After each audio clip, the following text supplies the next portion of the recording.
Bismillahirrahmanirrahim. Assalamualaikum warahmatullahi wabarakatuh. Bapak-bapak, ibu-ibu, hadirin hadirat yang dimuliakan Allah Subhanahu wa taala. Apa kabar semuanya, sehat? Siapa yang paling mulia di antara kita? Inna akramakum indallah. Yang paling mulia bukan duduk di kursi, yang paling mulia bukan yang paling tinggi. Yang paling mulia adalah yang paling takut kepada Allah. Hadis tentang Nabi sholat lalu kemudian mengusap keningnya yang basah waktu itu malam hujan. Hadis tentang malam Lailatul Qadar menunjukkan bahwa Masjid Nabawi itu lantainya pasir, atapnya adalah daun-daun kurma yang dianyam, dindingnya adalah labin. Labin adalah tanah liat yang disusut-susut, bisa bertahan, tidak copot, tidak tanggal karena memang jarang turun hujan. Peristiwa itu sudah terjadi 1441 tahun yang lalu. Ketika ibu membaca ayat Al-Quran, kenapa saya katakan ibu? Karena ayat ini bercerita tentang ibu. A'udzubillahi minasyaitonirrajim. Wa huzzi ilaiki bi jiz'in nakhlati tusaqit 'alaiki rutaban janiyya. Wahai Maryam, bersandarlah engkau ke batang kurma, goncangkan batang kurma itu dengan pundakmu, maka akan gugur buah kurma dari atas. Maryam yang terusir sedang hamil tua, dituduh mereka berzina dengan si Yosef tukang kayu. Maka lalu kemudian dibuang dia jauh karena sudah dianggap mencoreng nama baik. Hai Maryam, akhirnya dia fa'aja'ahal makhadu, pergi ke tempat yang jauh, makanan qasiyah, tempat yang jauh dari Palestina. Lalu kemudian dia bersandar ke batang pohon kurma. Apa kata Allah?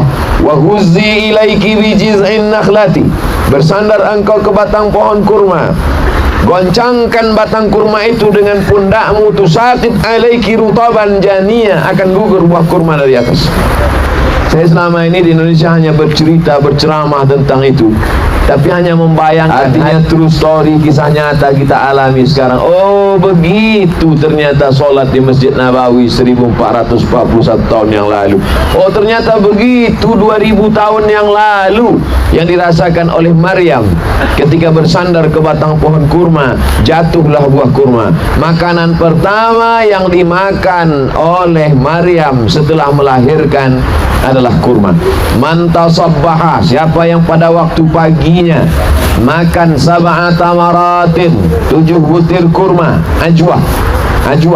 Siapa yang pada waktu subuh pagi makan 7 butir kurma, maka dia akan dipelihara minas sum, dari racun, wassihir, dari racun dan sihir.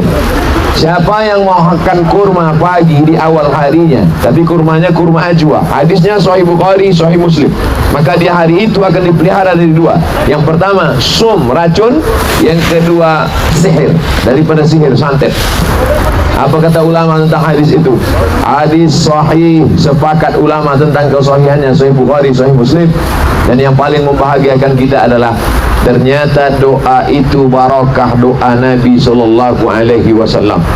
Lalu kemudian pula anak yang baru lahir dibawalah kepada Nabi sallallahu alaihi wasallam. Yang membawa anak itu namanya Asma. Anaknya baru saja lahir, lalu Nabi kunyahkan kurma. Lalu kemudian kurma yang sudah hancur itu disuapkan Nabi ke mulut bayi yang baru lahir itu. Itulah dia Abdullah ibnu Zubair ibnu Al-Awwam, anak pertama yang lahir ketika hijrah ke kota Al-Madinah. Lahir dihadapkan kepada Nabi, Nabi kunyahkan kurma. Proses memasukkan kurma ke mulut bayi itu disebut dengan tahnik. Karena bayi yang baru lahir itu kedinginan, menggigil dia. Tempat yang paling nyaman adalah rahim, perut ibu. Tempat paling nyaman. Musim dingin dia tidak sejuk, tidak kedinginan, tidak beku. Musim panas dia tidak kepanasan. Maka tempat yang paling nyaman rahim. Setelah turun ke dunia ini, maka dia kedinginan, menggigil. Ada bayi sampai biru bibirnya kedinginan. Bagaimana menghangatkan badannya? Tak mungkin dikasih minum bandrek.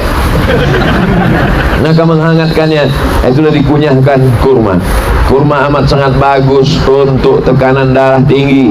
Kurma amat sangat bagus untuk, kata Nabi SAW, man kana fi baitihi tamrun fala ju'a fihi. Siapa yang di rumahnya ada buah kurma, maka dia tidak akan lapar. Siapa yang di rumahnya ada buah kurma, dia tidak akan lapar. Makanya zaman Nabi membayar zakat fitrah itu 4. Fadada Rasulullah SAW so'an min tamrin. Diwajibkan membayar zakat fitrah 1 so'. 1 so' 4 mud. 1 mud ada takaran zaman Nabi. Sekarang lebih kurang 3 kilo.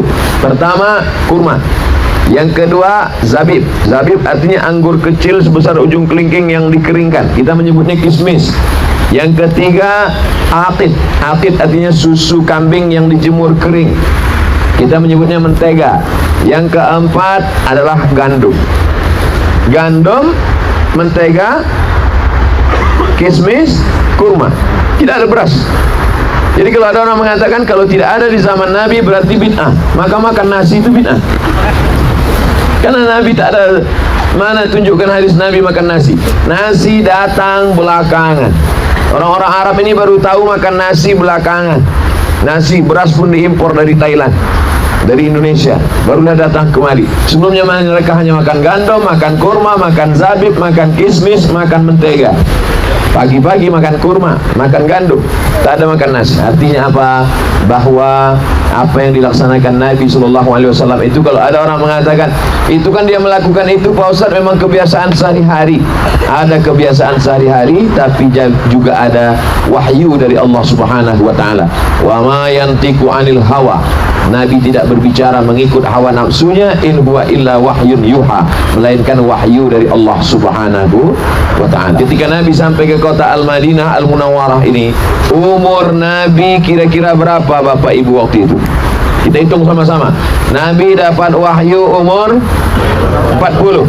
Nabi berdakwah tentang akidah tauhid, jangan syirik, jangan sembah berhala selama di Makkah selama 13 tahun. 40 tambah 13 sama dengan 53 tahun. Nabi mengawali hidup mulai dari nol lagi di kota ini berumur 53 tahun. Artinya apa? Jangan pernah takut untuk hijrah, memulai hidup yang baru. Yang sebelumnya minum khamar, yang sebelumnya berjudi, yang sebelumnya berzina, yang sebelumnya melakukan perbuatan maksiat. Nabi memulai karir baru berumur 53 tahun. Jadi jangan pernah takut, tinggalkan.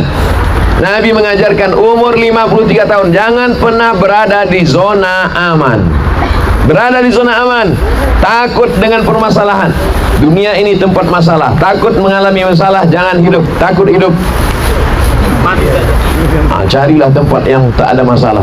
Dunia ini tempatnya masalah. Nabi mengawali hidup karir di 53 tahun. Perang Badar tahun kedua. Kalau begitu Nabi waktu jadi panglima perang itu umur berapa? 53 tambah 2, 55 tahun. Nabi menjadi panglima perang 55 tahun, naik onta dari Madinah ke Badar 150 km. Oleh sebab itu apa maknanya? Nabi SAW pada usia 55 justru puncak karirnya. Adapun umat Nabi sekarang umur 55 sedang membawa emak. Bapak mau kemana? Pensiun dini, mengurus pensiun. Jangan pernah takut untuk membuat suatu pilihan dalam hidup. Itu yang diajarkan Nabi SAW. Jadi kita ke Madinah ini bukan hanya masalah sholat berjamaah, masalah zikir, banyak-banyak sholawat. Itu memang sudah suatu kelaziman. Tapi ada hikmah-hikmah yang ingin kita petik dari itu semua. Belajar dari kehidupan Nabi Muhammad SAW.